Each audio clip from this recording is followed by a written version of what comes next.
What's up, y'all? Ooh.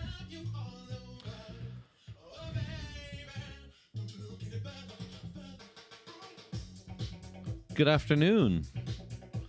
It's 3 o'clock Central Time. It's Monday, August 18th. Just going to make sure all my megahertz are in order here, so give me just a second, would you?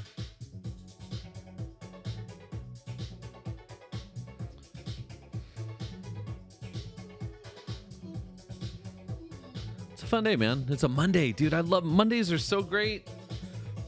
So great.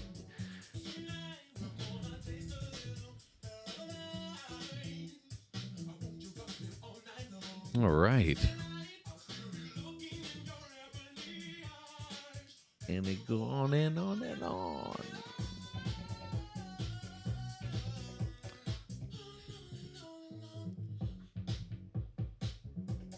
What a jam, dude. It's called Too Cool to Be Careless.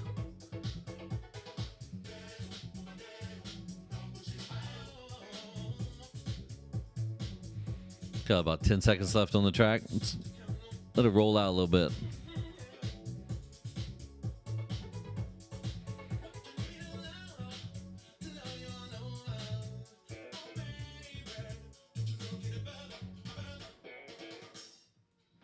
Awesome. Well, good afternoon, everybody. It's Drew Lentz, the wireless nerd. Today is August 18th. Welcome to the Waves Podcast. What's new? What's now? What's next? What's happening in the Wi-Fi industry?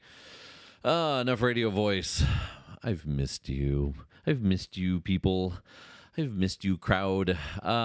It has been a heck of a last couple of weeks. Oh, my goodness. So much is happening. And so what I started doing is cutting all these little pieces of content since I wasn't here at home sitting down with the bright lights and all the fun stuff and trying to figure out how to get my camera to work. I've been out of town. I've been on some incredible journeys, some incredible trips over the last couple of weeks. And it was just a great way to wrap up summer and to start just, man, you know, I had a really great opportunity to go and supply all of the Wi-Fi with Eero at the World Surf League competition, the U.S. Open of Surfing in Huntington Beach, California. Spent 2 weeks out there deploying Wi-Fi, 27 access points covering, you know, anticipated crowd of about 450, 500,000 people came through. Thousands of people per day were there. It was this huge undertaking where we had, you know, a bunch of point of sale and a bunch of merchant and a bunch of guest Wi-Fi and a bunch of staff Wi-Fi and a bunch of surfer athlete Wi-Fi. And then in the middle of all that, you had 12 food trucks. And then you had, you know, this deal that we did with Amazon Prime Video for Surf Girls International, where they came in and did a screening of their latest thing that they have put together, their show that they have put together. And, you know, then you had like security and celebrities and all, like, it was just nuts, man. It was totally nuts. And then every night, Handel's Ice Cream. Shout out to Handel's Ice Cream for keeping me sane. You know, a couple Mai Tais at Duke's and some Handel's ice cream. Your boy's good to go. Anyway, that was happening, and then back and forth with a lot of really cool projects. You'll see some of the stuff coming up about some of the things I've had the opportunity to work on the last couple of weeks, but it's been really, really great. Spent a lot of time in Las Vegas, heading out to Vegas again on Thursday, so I'll be out there Thursday through Tuesday. If you're in the Vegas area and you want to come see what I'm working on, give me a shout out, and you can come by and check it out. It's a lot of fun, a lot of really cool stuff. So I tried to fix my face with lighting. If you're watching the webcast, my son told me that my eyes looked weird, so I had to fix my lighting. And then I realized that my camera settings were all wrong. So it took me a minute here to dial everything in. But alas, here it is. So if you're watching, I hope it looks better. Let me know. Give me some feedback. You know, I know this is largely consumed over podcasts, like traditional audio podcasts. So if you're not watching the video, don't even care. Don't worry about it. You don't have to look at the face. It's even better for you. Anyway, there is a lot going on in the wireless space, a lot going on in the Wi-Fi space right now. And I've tried to keep up with everything that's happening. And with the end of summer, it seems like a lot of companies weren't doing a lot, you know, a lot of big motions that were moving. But then all of a sudden, out of nowhere, little things happen, you know, like acquisitions and sell-offs of, you know, spin-offs of different companies and new products popping up and, you know, and then new events being announced. So there's a lot happening in the space. And I think, you know, what I do want to lead off with, if it's not sold out already, I don't think it's sold out already. And that is WLPC Prague is happening in October in Prague, and it's a wireless LAN professional conference, and it's over in Europe, and it's going to be tremendous. And there are some incredible sessions that are happening at that event, and lots of great speakers that are going to be there, just tremendous speakers that are going to be there. And I'm going to look up real quick and make sure it's still set. But registration for that is now open, so you can go and jump in. You can be a part of it. It's going to be it's going to be great, and it's always really cool because then you have WLPC coming up afterwards in February. And what's neat about Prague is that you get to see a sneak peek of a lot of the things that are happening or that are going to be presented. It's not always the same content, but sometimes there's some things that are pretty similar right there. So let's see. If I switch over to my screens here, you can see. Give me a second. Let me look at this. Make sure, my audio is still working. So if I look at the screen here, whoa, look at this. Register now. Let's see. Is registration still open? As I click on this, I'm eating up a ton of capacity because I changed a little streamer thing. Yep, it looks good. It looks good. It looks like registration is still open. So if you go to WLPC, thewlpc.com, you can find out information about the Prague, Czech Republic. 802.11 guitar. Yeah. WLPC Valencia happening in September for the Spanish-speaking audience. That one's going to be pretty awesome. Muy bueno. Muy bien. It's going to be fantastico. So if you happen to, I feel like Beavis and Butthead. If you happen to be over in that area, if you want to attend something that's Spanish speaking, don't forget about WLPC Valencia happening in September also. So that's going down. And then what else is happening? Oh man, something I'm really looking forward to is Meter Up. This is happening in 2025. If you go to meter.com/meter up, you can see that November 18th, 2025 in San Francisco, 155 9th Street. You can come. That's a new location. I don't think it's the same one that they did it at last year, but this is going to be pretty crazy. A couple of, small, low-key keynote speakers, Satya Nadella, Sanjay Biswas, Kate Johnson, and of course, Neil. Very cool. When you get someone who's the one of the co-founders of Meraki and now with Samsara who's in there, and then obviously Mr. Nadella from Microsoft, and then Lumen. It's like, this is great. I mean, last year it was really cool. They had one of the founders of Cloudflare on the stage, and that was really neat. And it was really good question and answer, a lot of back and forth. Maybe I asked too many questions. It tends to happen. I tend to chime in. This year, I will not be chiming in as much as I was last year, unless, of course, something happens to come up and I just want to ask a question. However, they might muzzle me, so that's okay. Either way, Meter Up is going to be pretty neat. Early bird tickets are $349, and in 4 days, that goes up to $449. So if you want to join this, it's going to be really neat. It will be in San Francisco, November 18th, and it's going to be a great way to see what's happening and what Meter's vision of the future is with what they're doing. So this is more of a vendor conference than... I don't know. I don't know if it's more of a vendor conference or not. A vendor's putting it on, but it's opened up to a lot of people that are going to be talking about the future of technology, the future of networking, and what that means. So that's going to be pretty awesome. If you get a chance, go make it up for that. Now, those are two big events. Obviously, CES is right around the corner, which is going to be cool. Amazon re:Invent's right around the corner.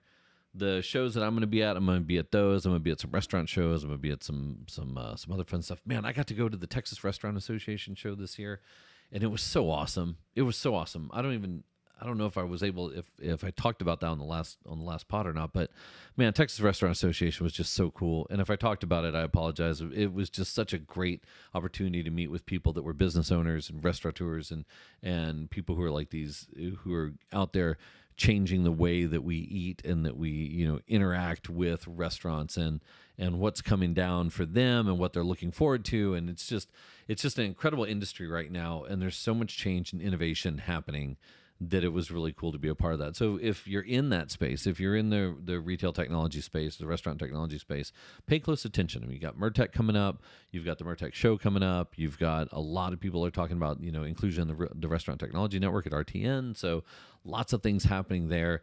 And then right on the heels of CES coming in January, which, dude, it's only 5 months away, right? is NRF, National Retail Show. So NRF in Vegas, or I'm sorry, in New York. So, dude, that's the killer month, right? You start off at CES in January in Vegas, and then you flip over and you do NRF in New York the next week. So it happens. But if you're looking for some shows to go to, those are the shows to attend. If not, obviously, I'll be talking about some of the things that we see there, some of the things that are going on at those individual shows. So let me get into some of the content that I've been reading about, that I've been keeping up with, that I wanted to share with you, the loyal listener. Here comes old school radio. Good afternoon, loyal listeners. Trump reverses Biden's big tech and broadband oversight order. I'm going to start off with this one because this is the repeal of Executive Order 14036 drops federal push on net neutrality, broadband price transparency, and merger oversight. I'm not going to harp on net neutrality rules and that, but what I will say that I've so short-lived was the broadband like nutritional information labels that showed you this is your broadband plan and here's what you can expect to get. Let me see if I can bring up a picture of those. And those are now, that part was repealed. And so what that means is, I don't know what it means here. There, I'm sharing it on the screen right there. So if you can see it, if you've purchased broadband, you're supposed to see one of these on your broadband package or on your 5G package or whatever. And so now since that's been repealed, this is, I guess, not required anymore. But did people find any value in this? I guess first of all is the question. Second of all, is it going to be missed? I don't know. But I saw this and I was like, man, well, that was kind of short-lived.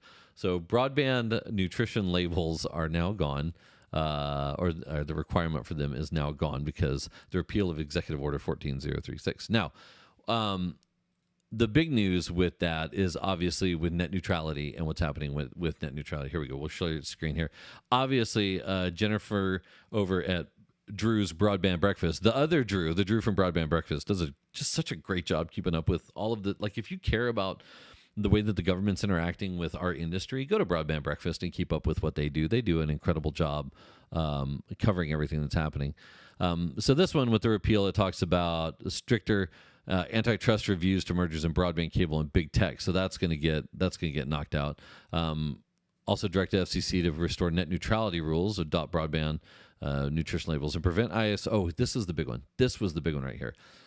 This executive order prevented ISPs from making exclusive deals with landlords to lock out competitors. Okay, so that's the big one, right? That's the thing that people are talking about with this. And what that means is essentially if you live in an apartment complex, you had freedom of choice with what you could get as far as internet access inside your property, because the cables and the everything that's run into your apartment are the property of the apartment complex, or the housing unit, or the whatever it is, wherever you live. But now with this the landlord can make an exclusive deal, for example, with provider XYZ and say, hey, give me a deal so that I can resell it to everyone who lives here, and then the people who live here have to consume it through me. And that was lifted, giving you choice on what you could do. But now this prevents now the preventative component is gone. So what was preventing ISPs from making exclusive deals to lock out competitors has now been changed. And so the wording is that now ISPs are no longer prevented from making exclusive deals with landlords to lock out competitors. So that's the rub with that. That's the rub with Executive Order 14036 being removed. So just want to bring that to your attention in case you live in an apartment or in case you own a broadband service provider and now you have a hunting license to go do this stuff. Another one. So listen, I covered this one. I saw this and I decided that I was going to make a little short video about it because I thought it was funny. And so what we've got here is an entitled neighbor demands that he stops using your Wi-Fi because it's distracting her plant. So I made a whole little short video about this because I thought it was interesting and I really wanted to test out VO from Google. So this person says they live in a townhouse complex with paper-thin walls and a whole bunch of colorful personalities. And one of them is a lady in her late 50s who came in and insisted that the Wi-Fi from the neighbor was affecting the vibrational energy of her succulents. She pointed to a drawing which looked like a sad jellyfish, and she said the signal beamed directly through the shared wall and bombarded their plants nonstop. According to her, the plants were spiritually wilting. because they thought the Wi-Fi was sunlight, but it wasn't. The best part, there was no light. It was a dark hallway with no natural light, and she claimed they had been fine until this person got a new modem and said either turn off your Wi-Fi every night between 10 and 6, and there's no second option right there. Apparently, the rest hours, or move her, or let her share my Wi-Fi and move the router into her unit so she could regulate the signal properly. So what I did is I broke down in my little video that you can see, I broke down what the power of a Wi-Fi device is. And I had my own way of doing it, but if you ever want to hear someone do it, you should listen to Keith Parsons talk about the amount of energy that is coming out of an access point and how that compares to other objects. He was my inspiration for doing what I did. And I used, bigger examples, but his is awesome. It's totally awesome. The example that I used was it's the same output power as a nightlight. And then at long distances, if you have an FM radio station that's broadcasting at 100,000 watts, then over time, the inverse square law, thank you, YouTube user who was like, hey, don't forget about that. Even at 300 miles, you get down to 1 watt if you're 300 miles away from a 100,000 watt FM transmitter. So if FM transmissions aren't affecting your succulents, I don't know that Wi-Fi will be. But I saw that, and, sometimes education is important. So let's see. That was months ago. I wonder if there was any resolution to that. That was 3 months ago, and I don't know if there's any follow-up. So I'll leave it to you, fine internet. Go look it up on Reddit. Entitled neighbor demands I stop using my Wi-Fi because it's distracting her plants. That's under r/entitled people. Anyway, that was one of the things that I found was funny. Funny enough for me to make a little video about it. In other news, fun news, Kuiper satellites, so the space race is getting crazier, but it's actually getting cooler at the same time, I guess, a little friendlier. SpaceX launches the 4th batch of Project Kuiper satellites, so we're that much closer to seeing another constellation out there, and it was SpaceX actually that launched these for Amazon. So SpaceX successfully launched 24 additional low Earth orbit satellites for Amazon's Project Kuiper on Monday. The KF-02 mission launched from Cape Canaveral Space Station in Florida. This was a week ago on a Falcon 9 rocket, bringing Kuiper's broadband constellation to more than 100 satellites in orbit. Triple digits now, folks. SpaceX, there was a thank you that came out from Amazon saying thank you to SpaceX for the second of 3 launches together. So one more to go on there. That's great. The constellation's being built faster, and it'll give people more alternatives when it comes to satellite, low Earth orbiting satellite. Something else that was up. So I had to dig into this one a little bit. When there was a big shift change in politics and all that, one of the things that came up at the FCC was this idea of delete, and it was a way that people could go through, or the FCC Commission could go through and find old archaic rules that affected nothing, but were just taking up space. And so this happened in March. This started. Let's see if I can open up the shared screen right here. So FCC opens and delete docket. Chairman Carr launches massive deregulation initiative. So that was the big press release, right? It was we're gonna go through and we're gonna take out all the bad things that are not needed there, and we're gonna go through a whole deregulation process. And so what I was excited about, TBH, AFK, LMAO, what I was excited about was hoping that there was something in there, not necessarily for Wi-Fi. I don't think that there was much that could be in there for Wi-Fi, but for low power FM radio stations. I was hoping that I could find something in there. Alas, there wasn't much, because what delete affected was 71 rule provisions, 98 rules and requirements, 12 pages, over 5,000 words from the FCC rulebook, all around Part 73. Okay, so nothing in amateur radio, because those are parts 15 and 97. It was all part 73 for radio broadcast services. But what happened with LPFM?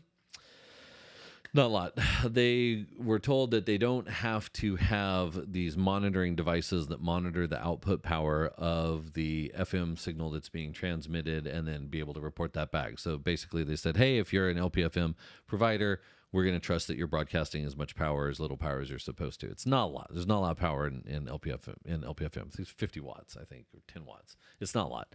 But It's 50 times a Wi-Fi access point. How about that? tie those back together. So not a lot there, but what it does for LPFM is the changes are viewed as a net positive for LPFM operators because they reduce regulatory burden without adding new restrictions. So small wins, take the baby wins. Take the baby wins if you can. What else is happening in Spectrum? This comment says CBRS is so 5 years ago. Federated Wireless, the chairman of Federated Wireless, is saying, hey, there's been a lot of talk about repurposing the bands in 365, 35, moving them away, getting rid of the capability for people to use those CBRS bands. And there was one article that I read that said the best way that we can fight against that is to use it. So for anyone who's looking at deploying this, I would totally recommend that you start using CBRS right now. It's the whole use it or lose it mentality. But the CEO of Federated Wireless says, let's look at 4 gigahertz. 4 gigahertz is favorite. It's attractive for 6G because it's free of legacy commercial services. The current DoD radars and tactical systems in the band are well understood. The propagation characteristics are generally similar to the C-band, with a contiguous 500 megahertz of available spectrum. According to Federated, the 4.4 to 4.94 gig band represents the best opportunity for U.S. carriers to spread their RF wings and steer clear of the types of U.S. DoD pitfalls that are rampant in the 3 gigahertz band. So Fierce Network has a really good write-up on this. I've just given you the highlights, but if you care to read the rest of it, Monica Eleven, is it 11? One of these days, someone's going to write me and they're going to be like, Drew, you're pronouncing these names totally wrong. That's okay. No offense. I'm not trying to offend. I just have never met you, Monica, so I don't know how to pronounce your name. But you did a great job writing this whole thing up for Fierce Network. So if you're looking at the screen, there's your name, however you want to pronounce it. That's what it is. So this is from 4 days ago, and there's a whole write-up here about why we should look at 4 gigahertz as from the words of the mouth of the person from Federated Wireless, Iyad Tarazi. Anyway, I thought that was interesting because I've never seen that spectrum being used. So maybe there's a good opportunity to use that spectrum. What else? Okay, here's something that came up. Amphenol to buy CommScope. Well, hold on. Amphenol to buy CommScope unit in a $10.5 billion broadband connectivity deal. Now, lots of questions, right? Because we've all seen Ruckus go from A to B to C to D, and it's like watching one of your childhood friends whose parents get divorced and then remarried and then divorced and then the stepdad and then the stepmom and then moving in with them and then across the country and then childhood trauma. Insert childhood trauma here. We've all watched that happen, man. And so it's like, dag, yo, to quote Homestar Runner. Tough to watch it. And it was like, oh, God, they sold them again. What now? Well, the good news is they didn't sell them again. The bad news is they didn't sell them again. Listen to this breakdown, courtesy of me researching stuff and then using AI to try and make it sound like I know what I'm talking about. Amphenol announced a $10.5 billion all-cash deal to acquire CommScope's Connectivity and Cable Solutions Unit. So we're only talking about CommScope's Connectivity and Cable Solutions Unit, its largest transaction yet. It wanted to bolster its foothold in U.S. wireless infrastructure and fiber optic markets. It's expected to close the first half of 2026. And it comes after Amphenol's earlier purchase of CommScope's mobile network and DAS business. So now they got CommScope's mobile networks, they've got CommScope's DAS business, and they've got CommScope's Connectivity and Cable Solutions Unit. Right? So everyone's like, that's Ruckus. It's not Ruckus. It's not Ruckus. It's all of the other things except for Ruckus. For now, nothing changes operationally for Ruckus customers or partners, but the corporate reshaping means that Ruckus is one of the few major assets left at CommScope. This makes it either more strategically important or more likely to be sold in the next 12 to 24 months, depending on how CommScope plays it. The $10.5 billion sale covers CommScope's connectivity and cable solutions, not their networking, intelligent cellular, or Ruckus Wireless business unit. So it's cable, fiber, connectors. Obviously, that makes way more sense going to Amphenol, right? But not their networking, intelligent cellular, or Ruckus Wireless. So over the past few years, CommScope has been selling off non-core assets, mobile network and DAS sold to Amphenol. CCS also went to Amphenol, and that leaves Ruckus with enterprise switching and cloud and wireless, and a few smaller networking segments as the main pieces. So what does that mean? What does that mean for the future of Ruckus? That's like your step-parents just got divorced, and then you're stuck with one of them, and then you don't know if they're going to leave or not or get remarried, and then you got to go live with your aunt. I don't know. I don't know. That's a terrible way of explaining it. But it's just, man, it's just watching Ruckus go through one thing after another after another. But what I will say is that the people who work at Ruckus, obviously that's changed. There's been some changing and some shifting there. But the people who've been there for a long time and the product that they make, I don't want to say it hasn't phased them, because it has. I mean, obviously it has, but it's not a bad product. It's still one of the top Wi-Fi products, top networking products in the industry. Still better than a whole lot of other stuff that's out there. Oh God, I mean, but the trauma's got to be kind of rough on the team over there. So, shout out to all the friends at Ruckus, and all the peeps at Ruckus. Just stay the course, my friends. And if not, the job market is wide open right now. There's lots of people hiring for tremendous things that are going on. There's been some really cool moves in the last couple of weeks. My friend Ava moved over to Meter, which is kind of neat to see. So you'll probably see her at Meter Up. Hopefully you'll see her at Meter Up. There's been some shifts in the industry, people moving around. There's also been some really cool things where I've seen people that are celebrating 10-year anniversaries at the places that they work and 5-year anniversaries at the places that they work. And it's really neat to see that, especially in the times that we're in right now. I didn't even mean to do this, but that's the perfect segue to something that I did want to talk about, which is the John Stankey memo. Now, if you don't know what I'm talking about with the John Stankey memo, that's okay. It's kind of difficult to find, and Business Insider has it behind a really fat paywall. And not that I don't like Business Insider. I suggest you go subscribe to them if you want to read this. I just don't subscribe to them. But I found it in the original Yahoo post. So here's the dilly. The CEO of AT&T busts out this memo. And this is after he did the return to office thing. So he pops up this memo and he says, "Hey, we're all going to come back to the office." And then they do this score. They test all the employees, or they send out a survey to all the employees to find out if they're happy at AT&T. And I forgot what the official name of it is here. Let me see if I can find it real quick. Because, dude, this was everywhere. It's a test case for leaders, it says. It's a blunt memo. It was called a bold. It has been called a bold statement, but it was meant to be like I believe an employee satisfaction survey. And so 73% of the people took it, and it represented a huge chunk of the company.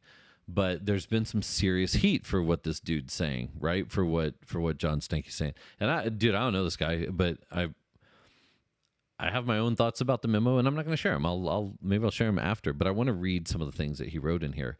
Because the headlines, if you just look up John Stankey memo, CEO of AT&T, AT&T just made it official. Workplace loyalty is dead. His recent employee survey sent a lengthy memo to all the employees. What his memo did right, what his memo did wrong. His blunt memo is a test case for leadership. There was a lot. Like, it's here. Look, if I share my screen, you can see, dude, it's just a lot. Like, it's everywhere. People are talking all about this thing. Now, what does it say? I'm glad you asked.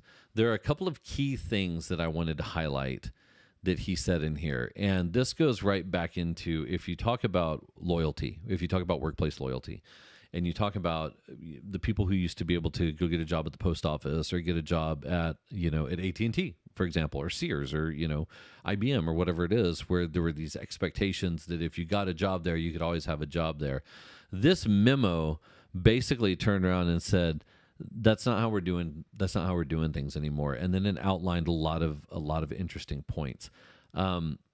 This AT&T CEO sent a strong message to employees in this memo stating, quote, "We run a dynamic customer-facing business tackling large-scale challenging initiatives.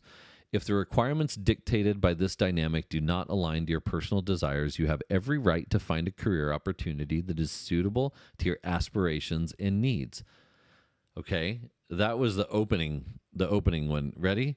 That said, if a self-directed virtual or hybrid work schedule is essential for you to manage your career aspirations and life challenges, you will have a difficult time aligning your priorities with those of the company and the culture we aim to establish.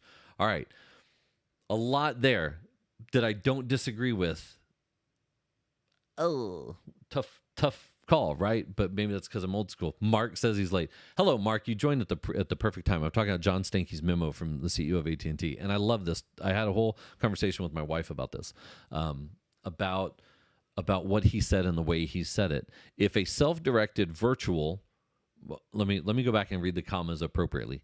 If a self-directed, comma, virtual, comma, or hybrid work schedule is essential for you to manage your career aspirations and life challenges, you will have a difficult time aligning your priorities with those of the company and the culture we aim to establish. So here's what I'm seeing, right? And don't take me wrong. I'm not talking about anybody in specific. I'm not talking about who I work with, who I work for, who I work beside, who I have worked for. I'm just talking about overall when I talk to my friends that are employed and in the workforce. A difficult time aligning your priorities with those of the company and the culture we aim to establish. That's the part to me that stands out, because what you're seeing now is post-COVID, you're seeing companies that want to buckle down and they want to get back to work, and they want their companies to be successful, and they want to be able to push ahead and innovate and do incredibly creative things and build new products. If you couple that with what's happening, honestly, in the United States, dude, I've got the news playing right in front of me because every day it's something different. You don't know what the future of any of this is. You don't know what tomorrow is going to bring. You don't know what it's going to bring to the business landscape. You don't know what it's going to bring to wireless. You don't know what it's going to bring in the form of a letter to the DOJ saying that your company shouldn't merge. Like, there's so many what ifs that are happening right now that if you own a company, if you work for a company, they're sitting here probably freaking out going, dude, we got to buckle down and we got to start just making really good product, and we got to get good at it, and we've got to get innovative and creative and dominant again. And dude, look around. Look at what's happening in the industry. I mean, this is like I've been talking about for months. I feel like years now. Look at some of the companies that have kind of fallen back on their heels and been happy when the wheat's high, they say, right? So they've been out there and the wheat's been high and no one's been worried about it. All of a sudden, you don't know what tomorrow is going to bring. You don't know. You have no idea what's going to happen to your organization or what external effect is going to happen. So these companies are sitting there trying to figure out, how do we get our shit together? How do we focus on being a good company again? And a lot of that is coming back to the office. I've been working remote like my whole career almost, and I've absolutely cherish the time that I get to go spend with coworkers. Not because it's cool to see them, which it is, not because they've got a great snack, section, because they do, but because what happens in the 8 hours that I spend in the office, or 10 or 12 or whatever it is, the time that I get to spend interacting with coworkers, I get so much more accomplished. I get things done that you can't do over a phone call. And I know you feel the same way because it's just the way that it is. I haven't met a single person who's worked remotely who's been like, dude, I hate going to the office. I never get anything done. That is like absolutely not true. So much work gets done. So the return to office thing, yeah, dude, I totally get it. I totally get it. It's like for people who got it and now it's being taken away from them. Yeah. When I took the job that I have right now, I had to face the decision of, do I want to move to go get this job? Do I need to be in a physical location to get this? And before I did anything, I was like, am I going to commit to being in an office full time because of RTO that's happening everywhere? The answer is yes, by the way. I'm totally down. But you have to be willing to do that. And that part of the memo that stands out to me is where he says, you will have a difficult time aligning your priorities with those of the company and the culture we aim to establish. Yeah, dude, they're trying to buckle down. It's AT&T, bro. That, like, talk about relevance. I mean, this is like Kodak right now. Everyone's running around saying Kodak is going out of business, and Kodak's like, we're not quite dead yet. It's these behemoth companies that used to be beasts in the industry. There's technology, there's networking companies that used to be beasts in the industry that everyone's taking a bite out of them right now. And could that be solved by getting people back in the office and by doing things? I don't know, but it's difficult to accomplish without everyone there. And I get the counterpoint of, sometimes you're more productive, or different roles are more productive when they're not in there. Totally understand that. But what he said, I think he said very well.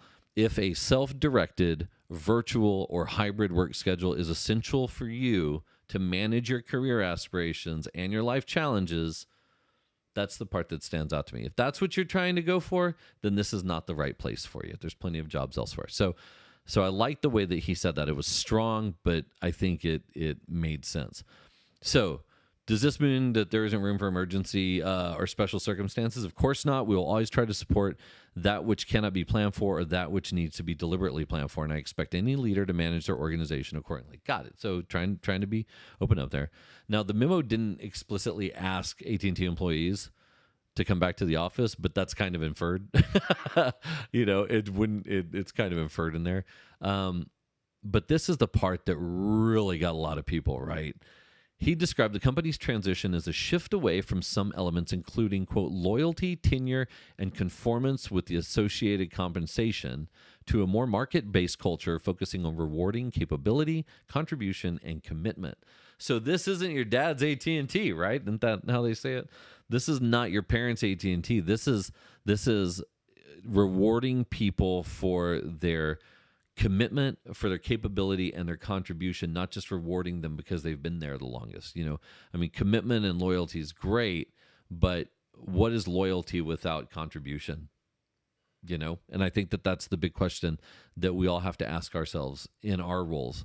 We can be as loyal as we want to be, but are we actually contributing? Or we can be we can contribute as much as we can, but are we actually doing it for the brand? Are we actually doing it for the company? And so looking at this differently is you can see where they're going with it, but what does that say to us? What does it say to you, right? The loyal listener. What does it say to you? Are you in your job and you're just expecting loyalty and tenure, right? Because you've been there, so you're always going to be there? Or are you constantly looking for being better at your job and being more capable and contributing more, while also being committed to it? I was taught real early on, the best thing that you can do is work yourself out of a job. Always try and find someone to work yourself out of a job. If there's someone who needs some help, help them. Give them everything that you have possibly learned, because that's the only way you're going to grow. You're not going to grow by holding on to everything that you know and that you've learned. You're only going to grow by being uncomfortable, by not being the smartest person in the room. You're going to only grow by listening and by learning and by advancing. And so when you think about these old organizations, it's a sign of the times for them. He says, I know change like this can be difficult and be unsettling for some. However, as General Eric Shinseki so eloquently stated, this is such a great quote. You ready for this? If you dislike change, you're going to dislike irrelevance even more. Bam! Bam! Way to not be irrelevant, AT&T. Strong words. I wonder, in 6 months, I wonder where this is going to leave them. Committing to adjusting your own behaviors and actions without looking to your right or looking to your left or above to see what everybody else is doing. This one is super, super important, especially when I was part of the Meta layoffs and I was on the chat when they were laying all of us off by chat. Whatever. Sign of the times also. Sitting there and watching people comment like, you can't take my job. I'm doing my job. This is my job. You can't take my cell phone. It's my cell phone. And they're like, no, it's a company cell phone. Watching people were like, yeah, but this guy did that. And this guy did this. And this person did that. And trying to blame other people for the shortcomings of either their role or their organization or their department or whatever it was. Watching all that infighting that started and not seeing a lot of the generation that was being released. And even it wasn't just one generation; it was a bunch of us. But watching people just immediately start to point fingers was kind of crazy. And so, homeboy over here from AT&T, listen to this one. You ready for it? He says, a favorite quote by W. Clement Stone comes to mind. So many fail because they don't get started. Please jump in and avoid the human tendency to blame the neighbors for the problems in the neighborhood. Wow, lots of strong words there. He's like, take accountability. Take responsibility. You are what your actions are, and if you can be capable and you can contribute and you can make a commitment, then this is a place for you to work. And if not, and you don't want to contribute the way that they need you to, then have a nice day, man. Anyway, lots of stuff that's happening there. And again, that's not just wireless, right? AT&T, wireless, whatever. That's how I tie it all in. But just from a workplace perspective thing, I thought that was fascinating. Before I leave, there's one thing that I do want to talk about, which, again, having great conversations with my wife. We have a podcast also that we might be starting back up. So we have these random conversations and then we record them.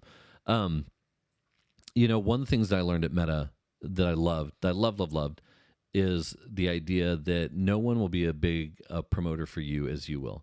No one will be your brightest light except for you. So take a minute to talk about who you are and what you do, and don't be ashamed to celebrate your wins. not just for yourself and not just on LinkedIn. I mean, this is what social media is for. Celebrate what you're doing. Celebrate what your wins are. Celebrate what your failures are if you want to, but also internally in your jobs. Don't be scared to celebrate who you are and what you're doing. And I want to say that because a lot of times people do some really incredible stuff, but they don't take the time to tell their teammates the exceptional things that they do. They don't take a moment to stop and take pictures of what they're doing or videos and say, y'all, I'm going to post this up on Slack. Check this out. Look what I just did. This is incredible. And it's a great opportunity to share that, but also make sure that when you share that, you're sharing that with love first, right? You're sharing that by saying, look at what I get to do for our company with our product as we do it. Don't share it like, this is what I got to do because I'm the best, right? Or this is what I got to do because I'm so smart. Be very cognizant of the fact that if you do share those wins or those losses, that sometimes people will take them to heart and they'll be like, yeah, well, it's a team effort, bro. And I try very diligently to make sure that I include everyone in my celebrations because I love to celebrate stuff. I love to go take pictures and video and celebrate everything that we do, and pats on the back for everyone that's out there. But I wanted to just bring that up because I don't know if everybody does that. And at Meta, one of the things that we were taught as a social media company was internally celebrate your wins, post them online, talk about them, take pictures, take video. That's why you see the content that I post the way that I post it, because that's the same stuff that I would share internally. I'd be like, look at what I did, obviously with a little bit more technical detail, but don't be scared to share those things because I love seeing them. I love getting on LinkedIn and seeing the incredible stuff that people get to do, and they get to celebrate themselves and talk about what they're doing, and not in a way that's like center of the universe way, like totally, like a self-promoter, like, oh, I'm the best. No, man, like talk about what you're doing, but more importantly, talk about how that affects everyone and everyone that helped you get there. So that's my challenge to you over the next week. Talk about some of your wins. Go talk about your wins, and don't be scared to talk about them. You don't look like a self-absorbed asshole when you do it. You look like you're proud of what you do, but it's all in the tone, because you can look like that if you don't frame your tone properly. Anyway, I have taken up your ears long enough today, but I appreciate you listening. I hope to see you at some of the events that are coming up. I've got a week where, again, this week I'm out in Vegas, and then after that, I'm going to be doing some stuff in Orlando, and then I might actually go to the Portola Music Festival for my birthday. That's kind of still up in the air. I might be out there enjoying that. It's Moby, Underworld, The Prodigy, The Chemical Brothers. Oh, my God, at one place and one time in San Francisco, September 19th through 21st. Maybe I'll see you out there. Anyway, I appreciate you listening. Thanks for listening, and I will see you all next week. Take care. See you.